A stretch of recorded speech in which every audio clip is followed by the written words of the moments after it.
할렐루야.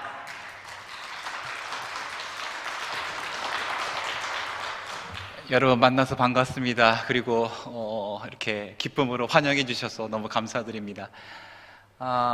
작년에 제가 방문했을 때는요, 그때 눈이 참 많이 왔습니다. 그리고 좀 추웠던 것 같아요.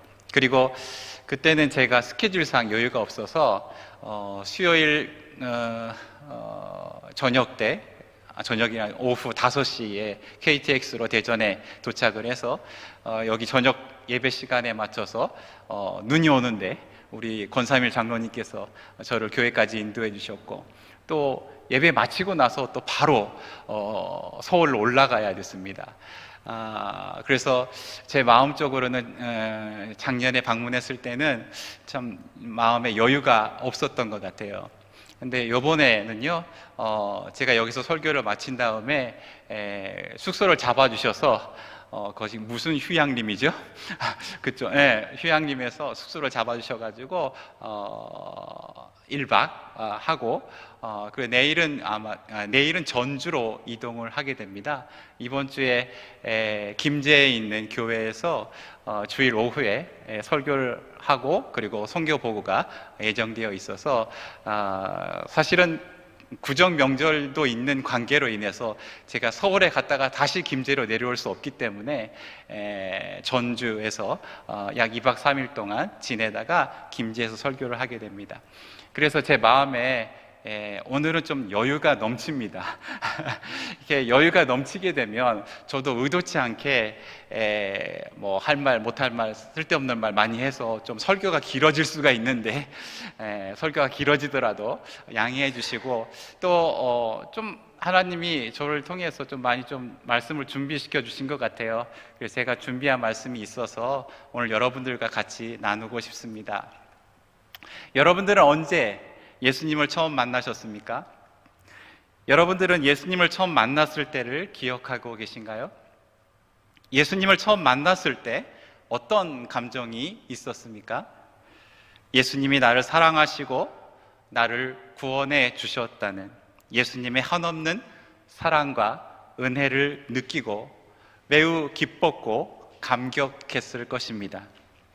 그런데 처음에 예수님을 만나고 교회 생활을 시작했을 때는 마음이 뜨겁고 감격이 있었고 기쁨이 있었는데, 언제부터인가 예수님을 만났던 감격과 기쁨을 잊어버리고 그냥 습관처럼 신앙생활을 하고 있지는 않나요?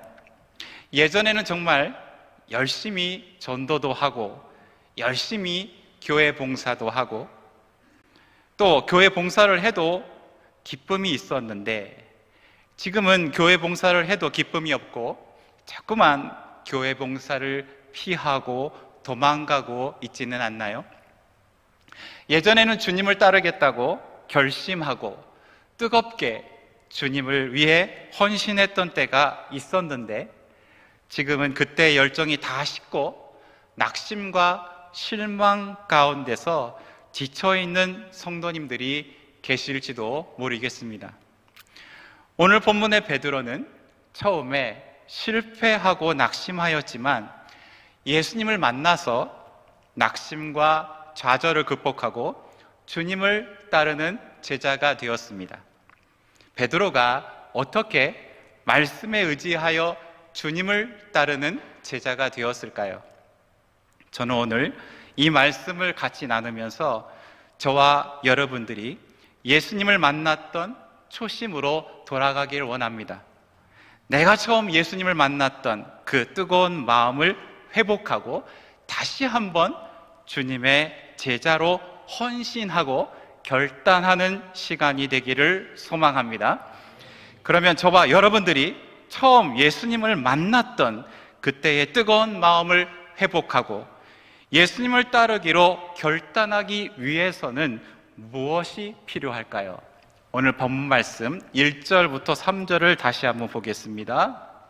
제가 읽겠습니다. 우리 같이 한번 읽을까요? 시작. 무리가 몰려와서 하나님의 말씀을 들을새 예수는 게네사렛 호숫가에 서서 호숫가에 배 두 척이 있는 것을 보시니 어부들은 배에서 나와서 그물을 씻는지라. 예수께서 한 배에 오르시니 그 배는 시몬의 배라. 육지에서 조금 떼기를 청하시고 앉으사 배에서 무리를 가르치시더니. 아멘. 많은 무리들이 예수님이 전하는 말씀을 듣고자 예수님 주위에 몰려들었습니다. 예수님은 많은 사람들에게 효과적으로 말씀을 전하기 위해 배를 타고 호수로 나아가십니다. 그리고 육지에서 조금 떨어진 곳에 배를 세우고 배에 앉아서 무리를 가르치셨습니다. 그런데 여러분, 이 구절에서 우리가 조금 깊게 성경을 읽어야 할 필요가 있습니다. 그것은요, 예수님이 지금 한 사람에게 집중하고 있다는 사실입니다. 많은 사람들이 말씀을 듣기 위해 몰려오고 있습니다. 복잡하고 분주하고 다양한 상황 가운데서도 예수님은 한 사람을 계속 보고 계셨다는 사실입니다. 여러분, 예수님은 지금 누구에게 집중하고 계십니까? 시몬 베드로입니다.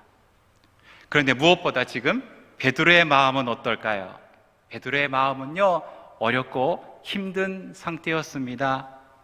베드로는 실패한 후 좌절하고 매우 낙심한 상태였습니다. 매우 피곤하고 지쳐있는 상태였습니다. 왜요? 그 이유가 5절에 기록되어 있습니다. 밤이 새도록 수고하였으나 아무것도 잡지 못했기 때문이에요. 예수님은 이러한 베드로의 마음을 잘 알고 계셨습니다. 예수님은 베드로를 제자로 삼기 위해 베드로가 있는 곳으로 가십니다. 그리고 베드로를 주의 깊게 바라보셨습니다. 때가 되자 베드로에게 가까이 다가가십니다. 그리고 두 척의 배가 있었는데 베드로의 배를 선택하시고 베드로의 배를 타십니다.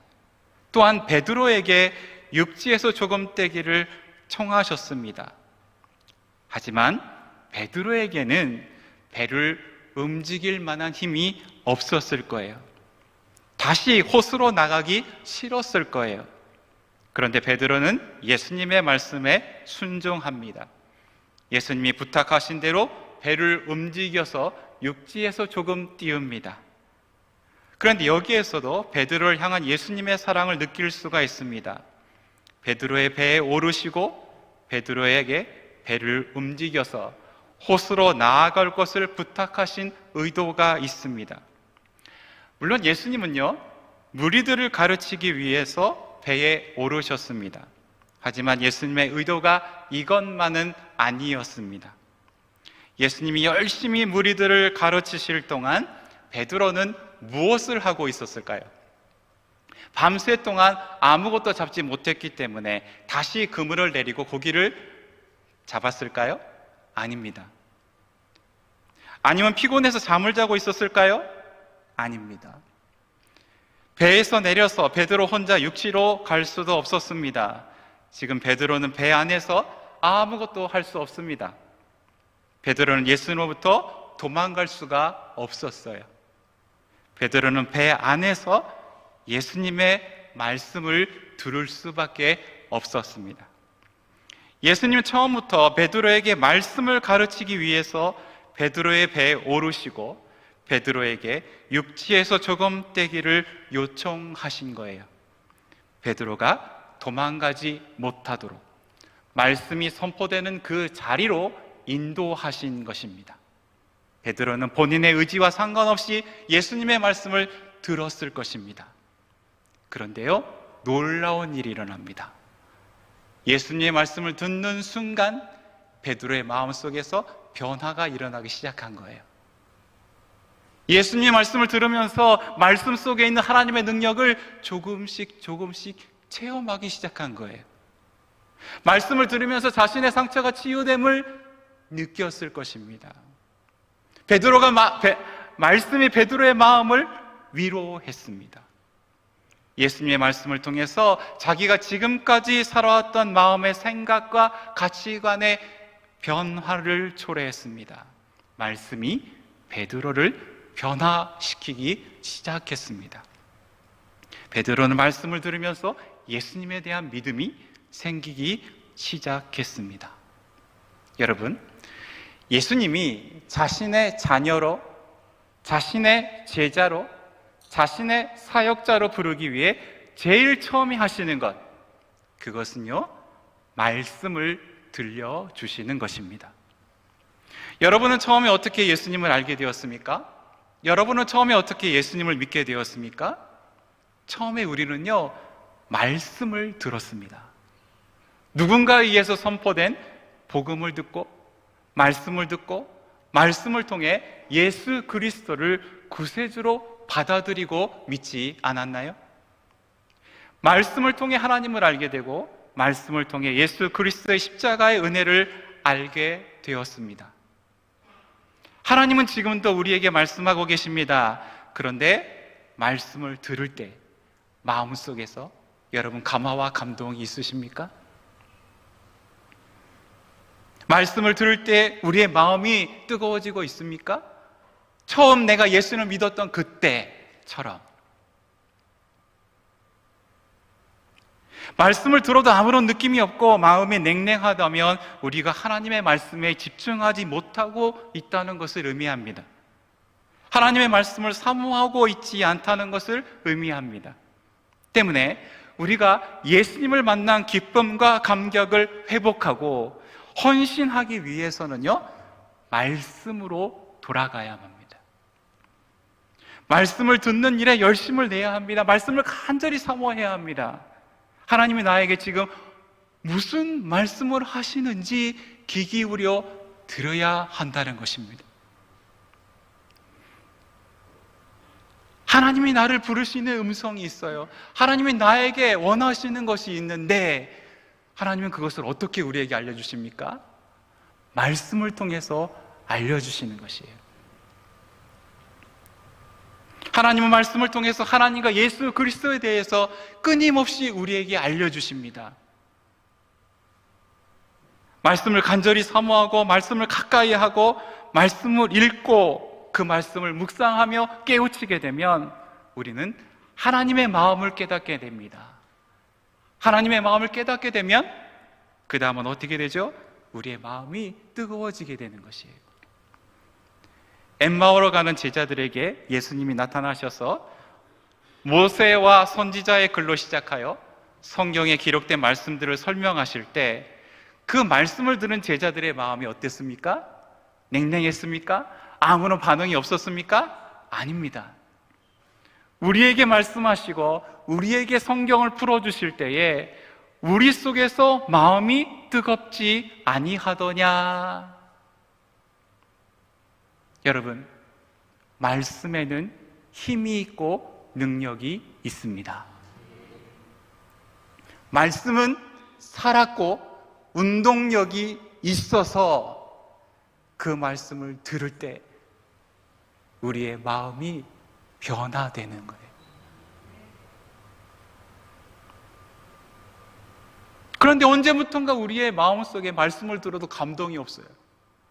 언제부턴가 우리의 마음속에 말씀을 들어도 냉랭해요. 뜨거움이 없어져요. 말씀에는 힘이 있음을 우리는 믿고 있는데 말씀은 살아서 운동력이 있다고 하나님은 말씀하시는데 왜 그 말씀을 듣는데 우리의 마음이 냉랭합니까? 왜 그 말씀을 듣는데 우리는 아무것도 느끼지 못합니까? 우리의 마음에 문제가 있어서 그런 거예요. 우리의 단단한 마음, 언제부턴가 아주 단단해져 있어요. 말씀을 들어도 그 말씀이 우리 마음속에 심겨지지 않아요. 마음밭을 바꿔야 됩니다. 하나님께서 우리에게 말씀하실 때 말씀을 간절히 사모하고 집중하여 말씀을 들을 때마다 말씀에 감동이 있고 뜨거움을 회복하는 저와 여러분이 되시길 바라겠습니다. 말씀을 통해 하나님의 뜻을 깨달은 자는요, 두 번째로 말씀에 의지하여 살아갑니다. 자, 이것이 자연스러운 반응이에요. 예수님이 우리에게 하나님의 말씀을 가르치시는 이유, 우리가 하나님의 말씀을 들으려고 열심히 노력하는 이유가 무엇입니까? 지식으로만 하나님을 아는 것에서 끝내려고 말씀을 듣는 것이 아니지요. 그 이유는 사실 저와 여러분들이 잘 알고 있습니다. 그 이유가 무엇이죠? 네, 하나님 말씀대로 살기 위해서입니다. 그런데 여러분, 이게 쉽습니까? 이게 어려워요. 쉽지 않은 것이 사실입니다. 그럼 왜 어려울까요? 오늘 본문에서 베드로가 말씀에 의지하여 그물을 내리는 순종의 모습 안에 그 해답이 있습니다. 여러분, 4절부터 7절 말씀 한 번 더 보시겠습니다. 4절부터 7절 말씀 우리 같이 읽겠습니다. 시작. 말씀을 마치시고 시몬에게 이르시되 깊은 데로 가서 그물을 내려 고기를 잡으라. 시몬이 대답하여 이르되 선생님, 우리들이 밤이 새도록 수고하였으되 잡은 것이 없지만은 말씀에 의지하여 내가 그물을 내리리이다 하고 그렇게 하니 고기를 잡은 것이 심히 많아 그물이 찢어지느니라. 아멘. 무리에게 하나님의 말씀을 가르치시기를 마치고 베드로에게 말씀하십니다. 깊은 데로 가서 그물을 내려 고기를 잡으라. 그런데 이 말씀은요, 베드로에게 있어서 따르기 어려운 말씀이었습니다. 이해가 되지 않는 말씀이었습니다. 베드로의 어부로서의 경험, 상식, 이치에 맞지 않는 말씀이었습니다. 우리의 예상 대답은요, 저의 상식과 어부로서의 상식과 경험에 비추어 그 말씀은 따르기 어렵습니다. 이해하기 어렵습니다.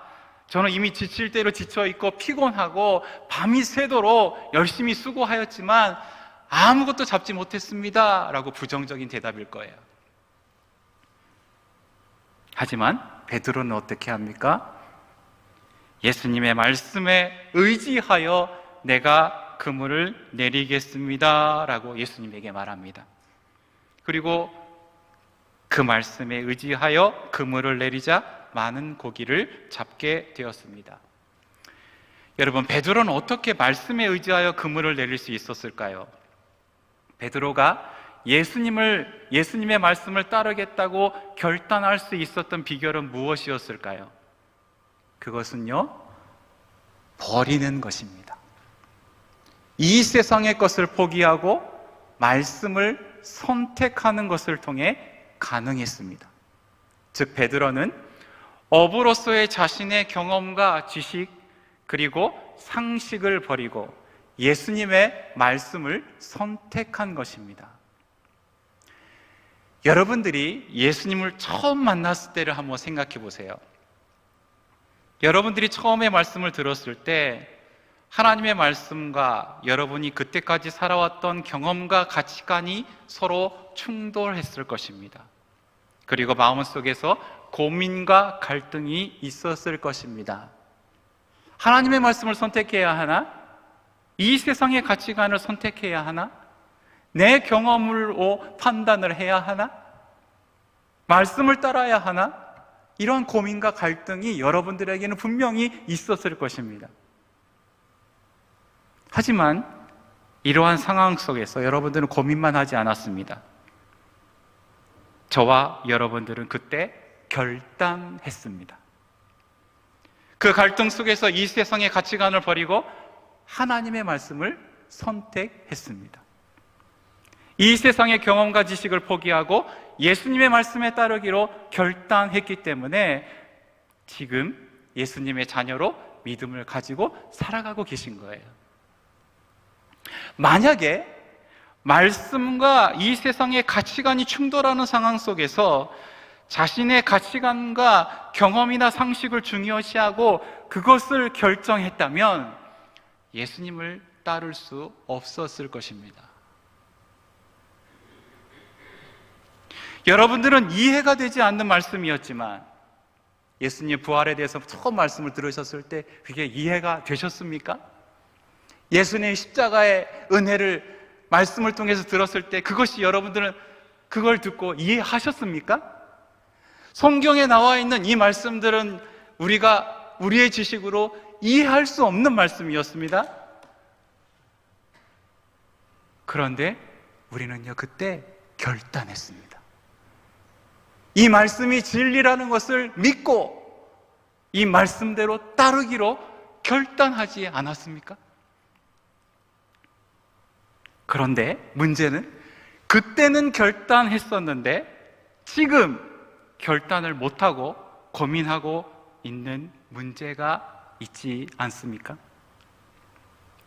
지금 말씀 앞에서 결단하지 못하고 주저하고 고민하고 있는 문제가 있습니까? 말씀 앞에서 결단하지 못하고 주저하고 있다면 아직도 버리지 못한 것이 있기 때문입니다. 아직도 움켜쥐고 포기하지 못하고 있는 것이 무엇입니까? 여러분, 예수님을 따르기 위해서는 버려야 합니다. 포기해야 합니다. 희생을 각오해야 합니다. 그래야 예수님을 따를 수 있기 때문이에요. 이것도 가지고 저것도 가지고 움켜쥐면서 우리는 예수님을 절대로 따를 수 없습니다. 내 판단과 지식과 경험을 버리고 베드로와 같이 말씀에 의지하여 그물을 내려보지 않으시겠습니까? 예수님, 이 말씀은 정말 저에게 있어서 따르기 어려운 말씀이지만 말씀대로 해보겠습니다. 예수님, 저는 실패해서 지금 좌절한 상태이고 다시 일어설 수 있는 힘이 없습니다. 하지만 말씀에 의지하여 다시 일어서 보겠습니다. 예수님, 저 사람은요, 제가 도저히 사랑할 수 없는 사람입니다. 예수님, 저는 저 사람을 도저히 용서할 수 없는 사람이지만 예수님이 사랑하라고 말씀하셨기 때문에 그 말씀에 의지하여 그 사람을 사랑하기 위해 노력해 보겠습니다. 예수님, 이 말씀은 내 지식으로, 내 경험으로 볼 때 이해가 되지 않는 말씀이지만 말씀을 믿고 의지하여 살아가 보겠습니다. 이러한 결단과 도전이 우리에게 필요합니다. 여러분, 어렵고 힘들어도 예수님의 말씀대로 실천할 때 그 말씀이 이루어지는 놀라운 하나님의 능력을 여러분들은 체험하게 되실 것입니다. 베드로가 말씀에 순종하여 많은 물고기를 잡았듯이 우리도 말씀에 순종할 때 하나님의 능력을 경험하게 될 것입니다. 그리고 말씀의 능력을 경험할 때 우리 안에 기쁨이 넘치게 될 것입니다. 예수님의 말씀에 의지하여 그 말씀대로 순종하시고 말씀하신 대로 이루어지는 놀라운 은혜와 축복이 여러분 가운데 넘치기를 소망합니다. 세 번째로는요, 예수님을 따르려면 우리의 죄를 예수님 앞에서 인정해야 합니다. 오늘 본문 말씀 8절 다시 보시겠습니다. 제가 읽습니다. 시몬 베드로가 이를 보고 예수의 무릎 아래 엎드려 이르되 주여, 나를 떠나소서, 나는 죄인이로소이다. 여러분, 지금 갑자기 베드로가 뜬금없이 예수님 앞에서 자신의 죄를 고백하고 있습니다. 예수님이 베드로의 죄를 지적하셨나요? 아니면 그 다른 사람이 주위에 있는 사람들이 베드로의 죄를 지적했나요? 어느 누구도 베드로의 죄를 지적하지 않았음에도 불구하고 베드로가 죄를 고백하고 있습니다. 베드로는요, 예수님을 통해서 하나님의 말씀을 들었고 예수님의 기적을 경험하면서 자기 스스로가 죄인임을 깨달았던 것입니다. 우리가 예수님을 처음 만났을 때도 똑같지 않았습니까? 처음에 복음의 말씀을 우리가 접하고 말씀을 듣고 예수님을 처음 만났을 때 이상하게도 내가 하나님 앞에서, 예수님 앞에서 죄인임을 깨닫고, 여러분, 예수님 앞에서 내가 죄인입니다 라고 고백하셨을 것입니다. 기억나시나요? 이것이 하나님의 은혜입니다. 누가 우리를 향해서 죄를 지적하지 않았어요. 그리고 성경 말씀 우리가 많이 듣죠. 성경을 통해서 우리의 죄를 지적하는 말씀을 듣더라도 우리의 마음은 완악하기 때문에 그것을 쉽게 인정하지 않습니다. 내가 왜 죄인이야? 내가 왜 죄를 지었다고 얘기하지? 그것을 우리는 부인합니다. 인정하지 않으려고 합니다. 그것이 우리 안에 있는 연약함입니다. 그런데 어느 순간 그것을 인정하게 돼요. 이것은 사람이 하는 일이 아닙니다. 예수 그리스도께서 우리에게 알려주신 거예요. 말씀을 통해서 우리가 깨닫게 되는 거예요. 우리가 죄인임을 깨닫는 것, 그것이 하나님의 은혜인 것입니다. 죄를 깨닫게 되면 어떻게 하시죠? 죄를 깨닫고 난 이후에 우리는요, 그 죄를 우리의 힘으로 해결할 수 없음을 느끼게 됩니다. 죄를 해결하기 위해서는 어떻게 해야 되죠? 다른 그 어떤 곳에서도 우리의 죄를 해결할 수가 없습니다. 우리의 죄를 해결할 수 있는 것은 단 한 분, 예수 그리스도, 그리고 단 하나의 은혜, 예수 그리스도의 십자가의 은혜를 통해서만 우리의 죄가 깨끗해지고 용서를 받을 수 있다는 것을 우리가 알게 됩니다. 그리고 나서 우리는 예수님 앞에 나아가게 됩니다. 그리고 고백합니다. 예수님, 저는요, 예수님 앞에서 죄인입니다. 예수님, 저는요, 예수님 앞에서 예수님을 감히 쳐다볼 수도 없는 죄인입니다. 라고 고백하게 돼요. 그런데요, 회개하고 죄 용서를 받았고 구원받았다고 해서 이후로는 회개 기도가 필요 없는 것은 아닙니다.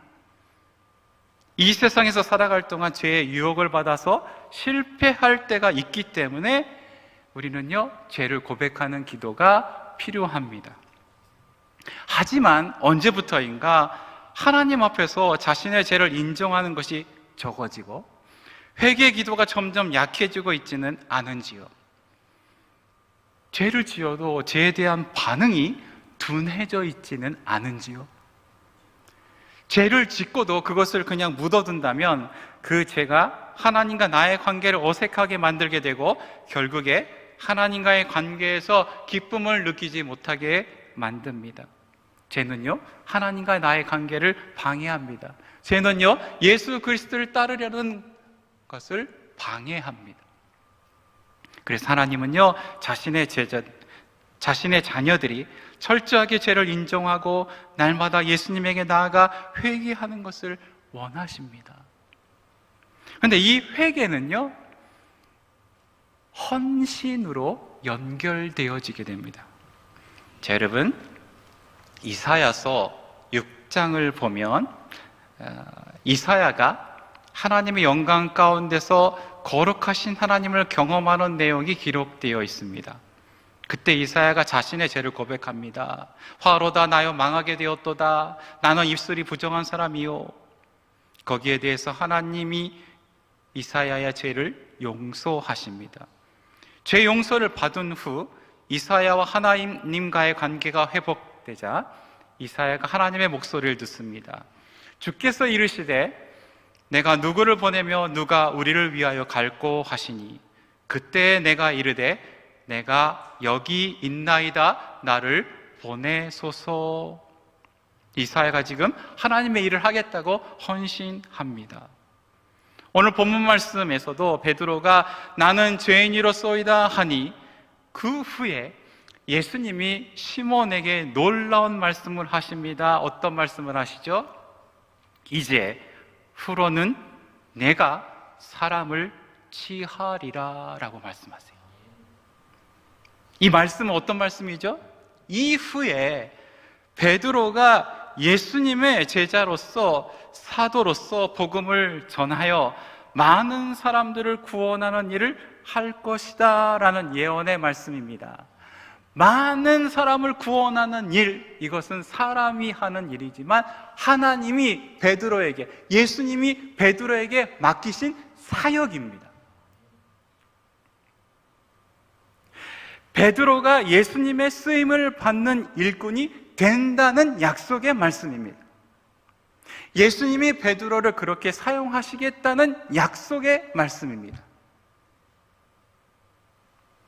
여러분, 이사야가 죄 용서를 받고 헌신한 것과 베드로가 죄인임을 인정한 후 예수님의 쓰임을 받을 것이라는 말씀이 의미하는 것이 있습니다. 그것은요, 우리 주님은 깨끗한 그릇을 주신다는 것입니다.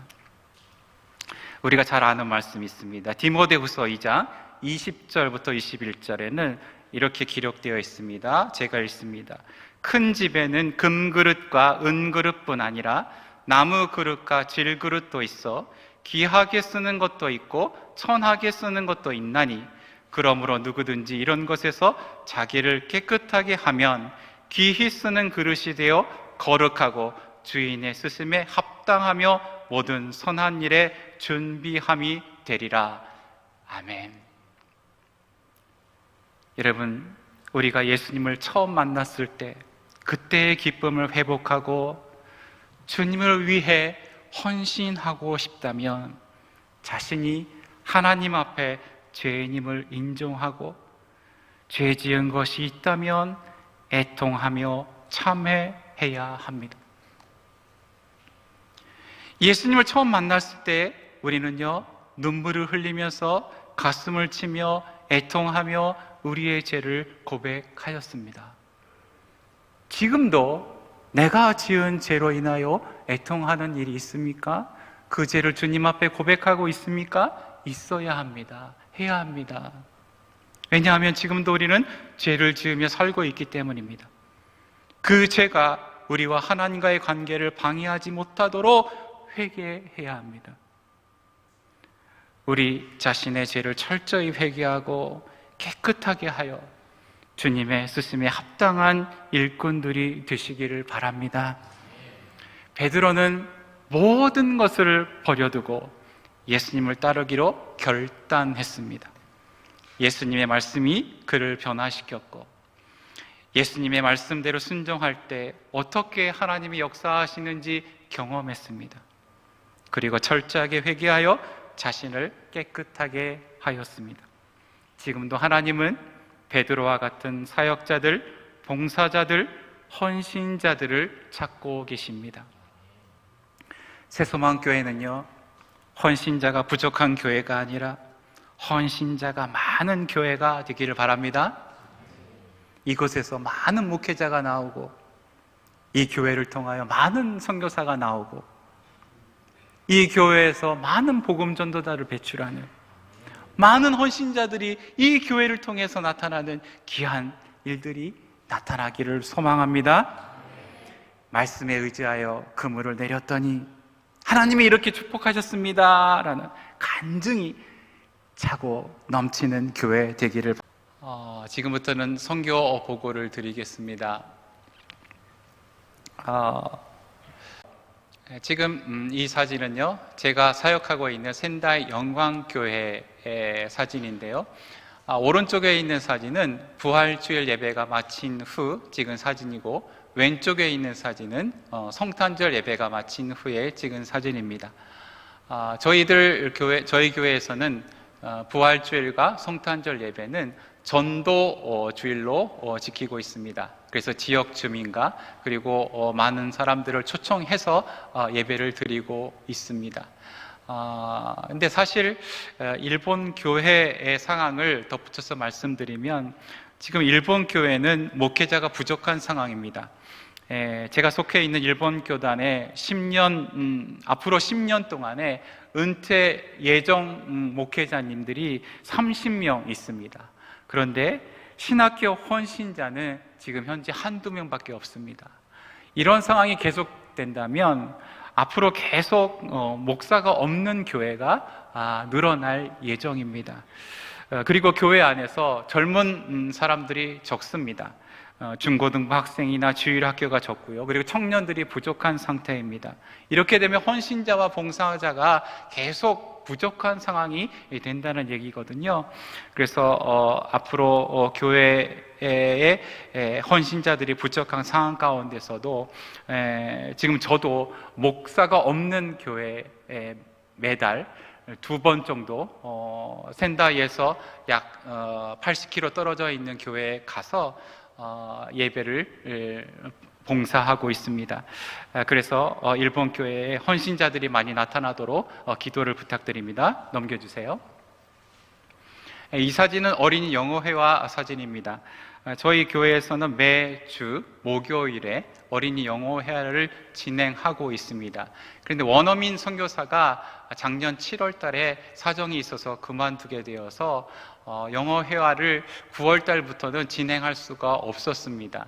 근데 어린이 전도를 위해서는 이 사역은 꼭 필요한 사역이라 생각하고 영어 회화를 하지 못하더라도 한국어 강좌를 해서 아이들을 모아야 되겠다 생각해서 9월 달부터는 어린이 한국어 교실을 진행해 왔습니다. 넘겨주세요. 담당은 제 아내 김옥기 선교사가 담당해서 아이들에게 한국어를 가르쳤고요. 그리고 이 사진은 한국어 교실이 끝난 다음에 같이 김밥을 만드는 모습입니다. 넘겨주세요. 저희들은 그 어린이 사역을 하면서 크리스마스 때는 그 아이들, 지역에 있는 아이들을 초청해서 크리스마스 행사를 진행합니다. 작년 어린이 크리스마스 행사 모습입니다. 넘겨주세요. 이 사진은 저와 제가 협력하고 있는 센다이 교회가 있는데 그 센다이 교회에서 저희 교회 영광교회와 연합해서 찬양 예배를 드리고 있는 사진입니다. 작년에 제가 센다이 교회 당회에 제안을 해서 찬양 예배를 시작하게 되었습니다. 매달 5주, 5번째 주일에는 찬양 예배를 시작해서 지금 현재 많은 분들이 같이 모여서 복음성가를 같이 부르고 그리고 같이 기도하고 말씀을 듣고 있습니다.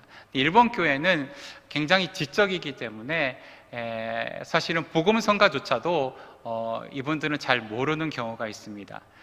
그래서 좀 더 많은 찬송가를 부르고 그리고 같이 기도하기 위해서 작년에 새롭게 시작한 사역입니다. 넘겨주세요. 이 사역은 리쿠젠 타카타라는 지역을 거기에 있는 분들을 지원하는 사역의 모습입니다. 리쿠젠 타카타라는 지역은 2011년 3.11 대지진으로 인해서 쓰나미 피해를 당한 지역입니다. 이분들 가족이 그때 희생을 당하신 분들도 계시고 또 자기 가족이 또는 남편이 또는 아내가 그때 피해를 당한 분들이 계시고 또 재산적인 손실을 입은 분들도 계십니다. 그래서 마음의 상처가 많은 분들입니다. 저희들이 정기적으로 방문을 해서 같이 교제하고 그리고 그분들의 이야기를 들어주고 있습니다. 같이 식사를 할 때도 있고 그리고 같이 차를 마시면서 이야기를 할 때도 있습니다. 넘겨주세요. 이 사진은 저를 파송한 김포제일교회에서 단기 선교팀을 보내주셔서 같이 식사하고 교제하는 모습입니다. 저 단체 사진을 보시면 약 30명, 40명 정도의 지역 주민들이 참가하고 있다는 것을 여러분들이 보실 수 있습니다. 사실 이분들은요, 사실 교회와 관계가 없는 분들입니다. 일본 문화는 굉장히 그 신사와 직접적인 연관이 있습니다. 정월 초하루가 되면 일본 사람들은 신사에 갑니다. 그리고 자신의 소원을 빕니다. 그리고 아이들이 적정 연령이 되면 신사에 가서 행사를 진행합니다. 그리고 각 집 가정에는 부주단이라는 거 있습니다. 그 조상신을 모시는 그 재단이 집집마다 다 있습니다. 그리고 일본 문화 자체에 약 800만 신이 있고 그리고 여러 문화 속에 이 사람들은 그 종교성이 굉장히 강합니다. 야구의 신도 있고 축구의 신도 있고 뭐 태양신도 있고 달신도 있고 신이 아주 많아요. 그러니까 여기 나오고 있는 사람들은 다 그러한 영향을 받고 있는 사람들인데 제가 이분들을 대상으로 매번 방문할 때마다 말씀을 전하고 있습니다. 저는 처음에 이분들에게 말씀을 전할 때에 상당히 부담스러웠습니다. 이분들에게 어떻게 말씀을 전해야 이 사람들에게 예수 그리스도를 전할 수 있을까 고민을 많이 하고 그리고 시행착오도 많았습니다. 직접적으로 말씀을 전할 때 이분들은 받아치기 때문에 이분들이 받아들일 수 있는 것들, 이분들을 이해하는 마음으로 복음을 전하지 않으면 안 되었습니다. 그게 상당히 어려웠는데 지금 약 14년 동안 이 사역을 계속 쭉 해오면서 14년 동안 이분들이 말씀을 들어왔습니다. 지금은 말씀을 듣고 마음을 열린 분들이 한 2-3명 정도 계세요. 그래서 말씀을 듣고 돌아올 때 오늘은 이 말씀이 제 마음속에 와닿았습니다. 오늘은 이 말씀이 너무 좋았습니다라는 그 느낌과 감동을 그 핸드폰 메시지로 저희들한테 보내주고 계십니다. 그래서 세례받은 사람은 없지만 저희들은 그것이 작은 열매라고 생각하고 있습니다. 앞으로도 이분들에게 말씀을 전할 거고요. 그리고 이분들이 변화되어서 정말 예수님을 따르는 제자가 되게 해달라고 기도를 부탁드리겠습니다. 넘겨주세요. 이 사진은 그 리쿠젠 타카타에 계시는 분들과 크리스마스 행사를 진행한 사진입니다. 네, 여기까지입니다. 일본은요, 정말 수고하고 노력하지만 열매가 적은 지역입니다.